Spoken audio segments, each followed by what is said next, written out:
এই যে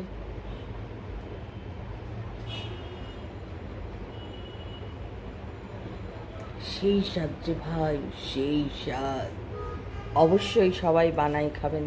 কিভাবে করেছি সেটাও আপনাদেরকে দেখাচ্ছি। অবশ্যই আপনারা সবাই বানাই খাবেন। এর মধ্যে যদি একটু বরফ হয় ফাটাফাটি, সেই স্বাদ। দেখতে থাকুন। হ্যালো, আজকে দেখাবো হলো খুব মজাদার মজাদার মজাদার মজাদার একটা হলো কি বলে আমের জুস, কাঁচা আম। আমি এই আমটা কাঁচা আম শুধু পানি দিয়ে, খাবার পানি দিয়ে সেদ্ধ করে নিয়েছি, কিচ্ছু দিইনি এর মধ্যে, শুধু কাঁচা আম দিয়ে, কাঁচা আম আর খাবার পানি দিয়ে সেদ্ধ করে নিয়েছি। এখন আমি এখানে দিয়েছি 1 লিটার পানি। এর মধ্যে এখন এগুলা ঢেলে দিব। এই যে ঢেলে দিচ্ছি। এখন এর কাঁচা আম সেদ্ধ করে নিয়েছি আর আমটা একটু আমি ঠান্ডা করে নিয়েছি। এর মধ্যে দিয়ে দিব হলো ঝাল, কাঁচা ঝাল যে যেরকম খাবেন স্বাদ মতো দিয়ে দিবেন। এর মধ্যে দিয়ে দিব হলো এই যে গোলমরিচের গুঁড়া, গোলমরিচের গুঁড়া না, আস্তে গোলমরিচ কতগুলা দিয়ে দিলাম। এখন দিব এর মধ্যে যে যেরকম খান ধনেপাতা, এই যে ধনেপাতা দিয়ে দিলাম। এখন দিয়ে দিব হলো স্বাদ মতো লবণ। লবণটা বারবার একটু চেখে দেখবেন, লবণ আর চিনিটার জন্য মিশ্রণটা ভালো হয়।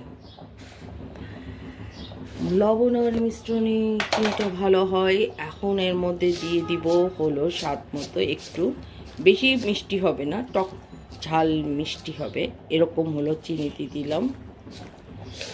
2-3 চামচ, চা চামচের 2-3 চামচ।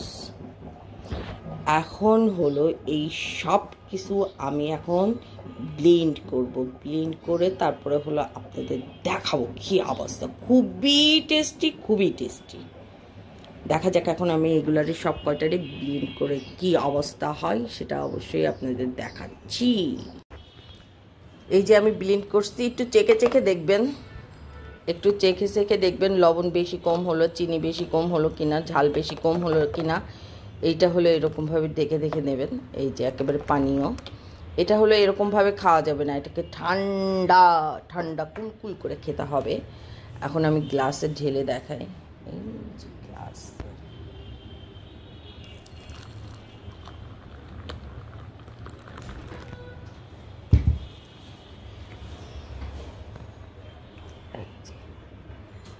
একেবারে যাকে বলে ঝাক্কাস ঝাক্কাস একেবারে।